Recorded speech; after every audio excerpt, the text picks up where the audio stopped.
second qaida from the qawaid al-fiqhiyya that we have, which is again associated to the first qaida, to the first major maxim.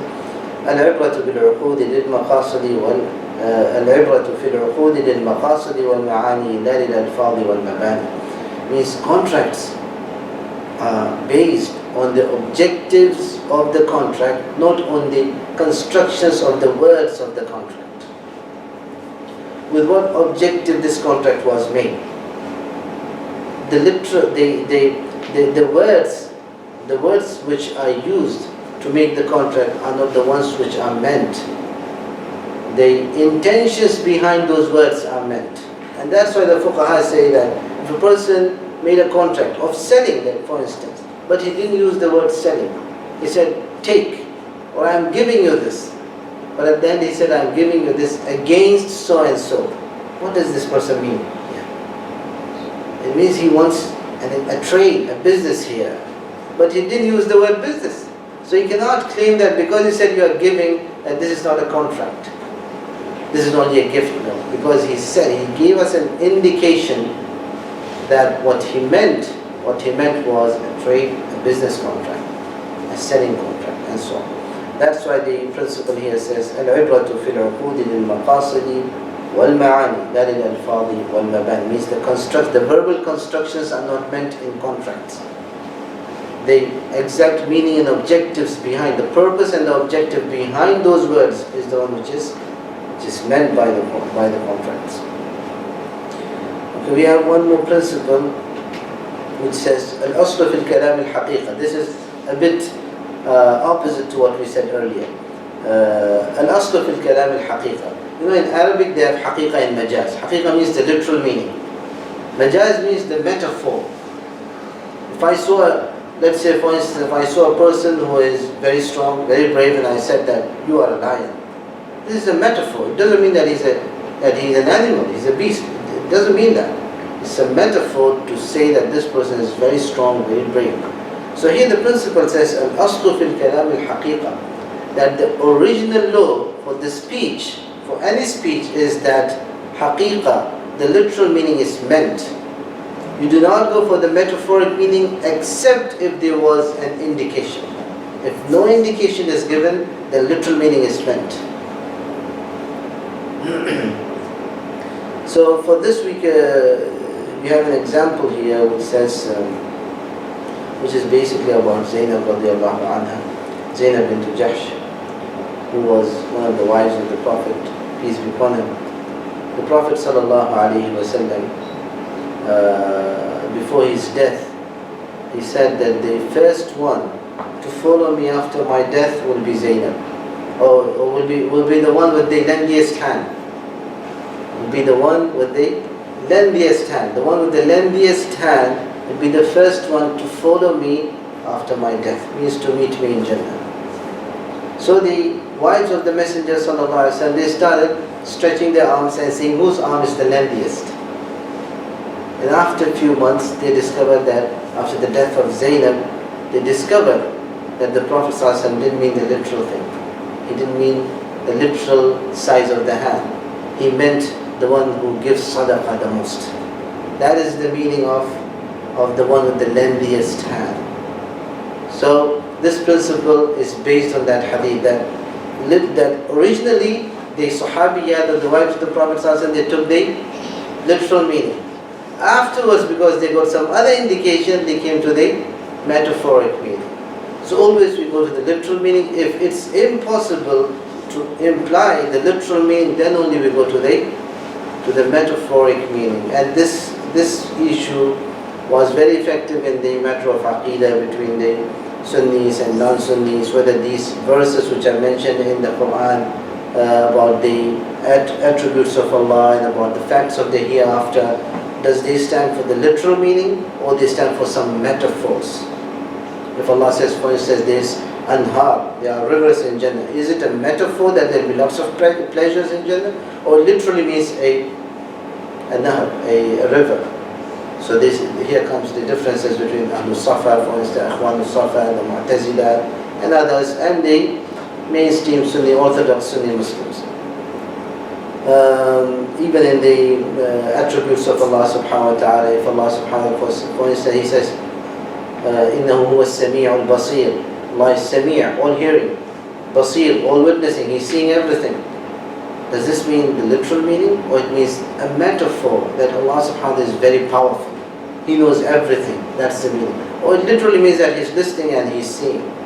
So here comes the difference between the scholars of tafsir and scholars of aqidah in interpreting these verses. It's not because they are ignorant, they don't know how to understand. It's because they have some principles. Based on those principles, they speak about these verses and so on and so forth. The Mu'tazila, the rationalists, who were back in Islamic history in the second Islamic century, in most of the verses of aqidah, they basically say that these are verses which stand for metaphors. It doesn't mean the literal meaning. Or on the other hand, the others, they quote it as, they take the literal meanings and they say that these literal meanings, the proper understanding of these literal meanings will be in the hereafter. Allah will reveal them in the hereafter. There's a hadith in which the Prophet ﷺ says that in the Day of Judgment, Allah will say to a human being who was not very good in this dunya, Allah will say to him, إِسْتَطْعَمْتُكَ فَلَمْ تُطْعِمْنِي. Allah is saying to a human being, إِسْتَطْعَمْتُكَ فَلَمْ تُطْعِمْنِي. I came to ask food from you, but you didn't feed me. Can Allah come in the dunya and ask a person for food? This can never happen. Allah never eats food. قُلْ هُوَ اللَّهُ أَحَدُ اللَّهُ الصَّمَدُ. Allah is Samad. He's never in need for anything. Everything is in need for Allah, but Allah is never in need for anything. He's the absolute. So now you have to interpret this.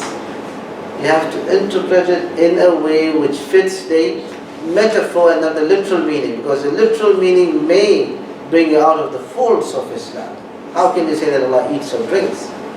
So you will say that here the metaphor is required because the literal meaning is impossible. As we said when we studied the principle, when the literal meaning is impossible, then you have to go for the metaphor.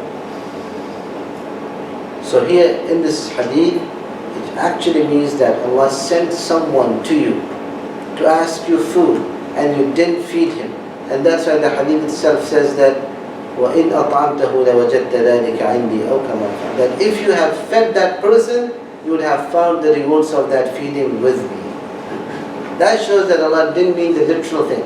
Allah meant that someone was sent to you whom you didn't feed. So this matter of literal meaning and the metaphoric meaning is meant here, al-asl fi al-kalam al-haqiqa, that basic ruling or the original ruling for this speech is haqiqa is meant, the literal meaning is meant. But in case implementation of the literal meaning becomes impossible, then you go to the majaz or you go to the metaphoric meaning. We have an example here which says that وَقَفْتُ دَارِي عَلَى أَوْلَادِي, that my house should go to my children. My house is an endowment from which my children should benefit. It's an endowment for the children, a waqf for the children. Children here means, the literal meaning is my direct children. And it could also be the children of my brothers and sisters because I call them as children. This is a metaphor. Will we go to the metaphor? Will we go to the literal meaning in this case? We'll go to the literal meaning. We will not go to the metaphor. But if the person was not having children, the literal meaning becomes what? Impossible. The man was not having children. So you have to find a metaphor for that. Then you will say maybe he meant what? The children of his brothers, the children of his sisters, or the children of his own children, the children of his children, the grandchildren maybe, and so on and so forth. You go to the metaphors when the literal meaning is impossible. Another qaida from the qawaid which says لا مساغ للاجتهاد في معرض النص. لا مساغ للاجتهاد في معرض النص means the juristic opinions are not accepted when textual judgment is available. If the text is given to you, there's no need to make ijtihad. No need to make a juristic opinion. No need to exert your ulum, your knowledge to make some ijtihad and bring an opinion from your mind. No need to do that. If the text is there, use the text. For instance, how many times should a person pray in a day? The text is saying to you that a person should pray 5 times a day. So, since the text is answering the question, no need to make personal opinions now. No need to make reasoning now. Obey the textual source which is there. Don't say that the Quran says bil-ghuduwi wal-asal, that the plants bow before Allah in the morning and the evening. So we'll make 2 salah. There was a person who said that there should be 9 salah in a day because salah is mentioned in 9 different forms in the Quran. So no need to make these ijtihads actually if the answer is already given in the Quran. If there's a question for which there is no answer, no clear answer, then you make ijtihad. You go and make your own reasoning, you make your own research. If it's available in the textual source, you don't need to make a research or ijtihad or whatever. لا مساغ للاجتهاد في معرض النص. Allah says, for instance, in the Quran, وَأَحَلَّ اللَّهُ الْبَيْعَ وَحَرَّمَ الرِّبَى. This is a text saying that riba is haram. Now we will not accept a discussion on the matter of riba. Should we consider it halal or should we consider it haram? These are principal matters. These are principles which are given. There are certain principles and values which are given by Allah in business. Certain principles and values which are given by Allah in politics, for instance. Certain principles are given in social life and so on. These principles are not for discussion. We have to accept them. But the detailed issues, whether this contract is having riba or no, this is something for discussion. We can do some reasoning there. We can make a research to find out whether there is riba in this particular contract or no. But what about the concept of riba? Is it halal or haram? The philosophy of riba, which is mentioned in the Quran, it clearly says that riba is haram. So we will not discuss the concept. We will discuss these detailed implementations where there is a possibility of existence of riba and non-existence of riba. Likewise, Almighty Allah subhanahu wa ta'ala says, لِلذَّكَرِ مِثْلُ حَظِّ الْأُنْثَيَيْنِ. Many people do not accept, even from amongst the Muslims, they discuss this matter, they do not accept it, that the male should get the double of the female from the inheritance. Because they try to understand it out of the context. So they come and discuss and reason and whatnot to show that this is improper and we cannot implement it in our practical life. This kind of discussion is not accepted from a Muslim. Since Allah decided something, you have to obey Allah. That's nas, that's a text. Don't discuss that thing. Accept it, obey it, but the detailed implementation could be discussed.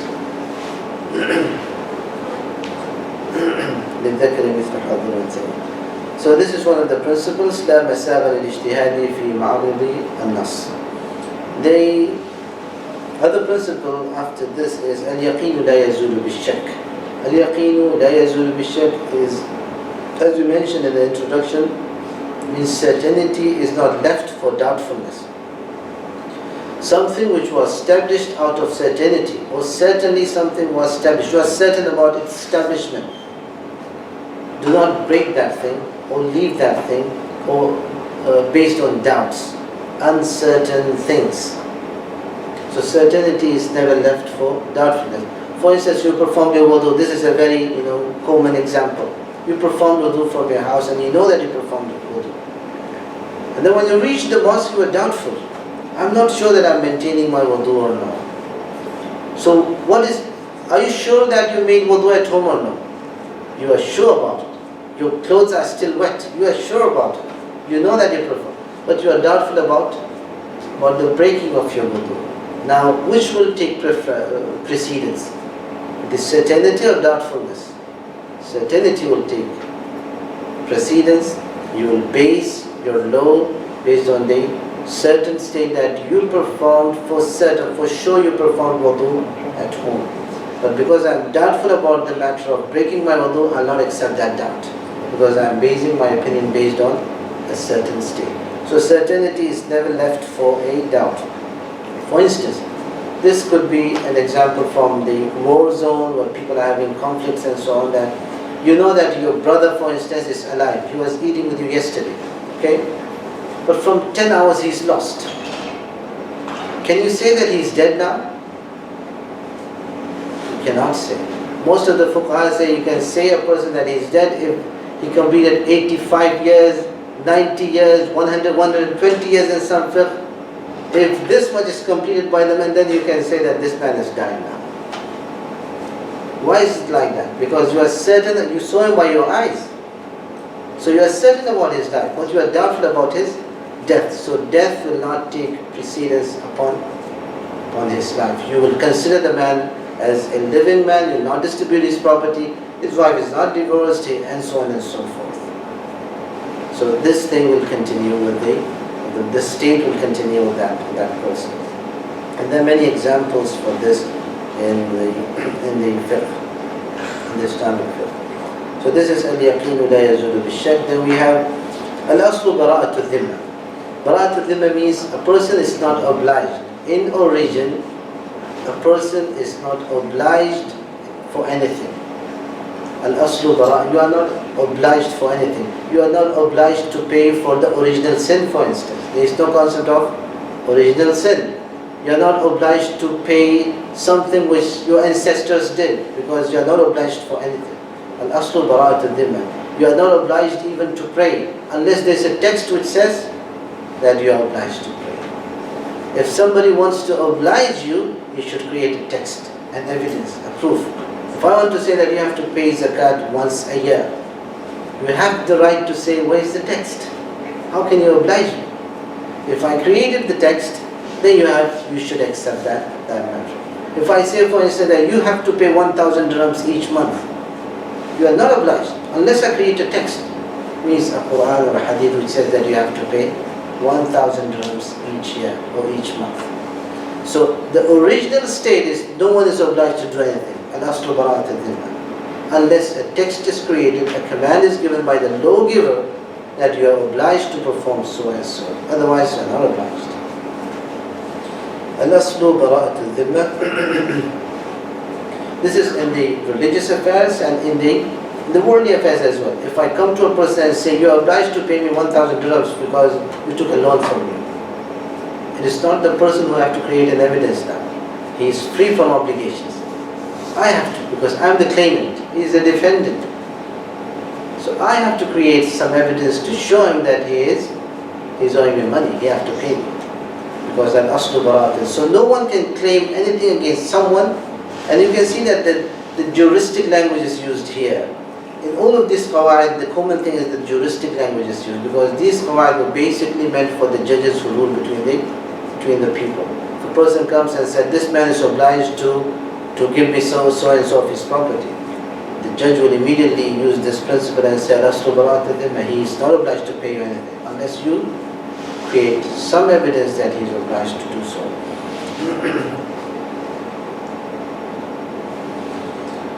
Okay. We have another principle which is related to this, which says البينة على من ادعى واليمين على من أنكر. This is basically a hadith which became a principle afterwards. البينة على من ادعى, he who claims a matter should create the evidence. واليمين على من أنكر, he who denies a matter, it suffices him if he swears that he didn't do that thing. So if a judge is in a case, is facing a case in which someone is claiming something and someone is denying something, he will say to the claimant, create the evidence. And he will say to the person who is denying, swear that you didn't do this. If he swears, that will suffice him. If this person creates the evidence, then it will suffice the person, the claimant. And so on. So البينة على من ادعى واليمين على من أنكر. There are many cases in fiqh where it becomes difficult to find out who is claimant, who's the person who's claiming and who's the person who's defending. And that's why Imam Qarafi says that a true judge is the person who can differentiate between the claimant and between the defender. If you don't have that skill to differentiate between both the things, then you are not a proper judge. Okay, we have one more principle here which says ما حرم أخذه حرم إعطاؤه. ما حرم أخذه. That which is unlawful to take, it's unlawful to give. So if it's haram for you to take or use something, then it's unlawful for you to give it to others. Let's say for instance, there's something which belongs to your neighbor. It's unlawful for you to take. You cannot say to some other neighbor that I'm selling you that property. It doesn't belong to you. So something which doesn't belong to you, or something which is unlawful for you to take, you cannot go ahead and give it to others. And likewise, for instance, something which is unlawful for you to consume, you cannot sell it. For instance, alcohol is unlawful for a Muslim to consume. It's unlawful for a Muslim to sell it. Even for non-Muslims, you cannot sell it. It's haram. It's unlawful for you to consume it. So ما حرم أخذه وحرم إعطاؤه.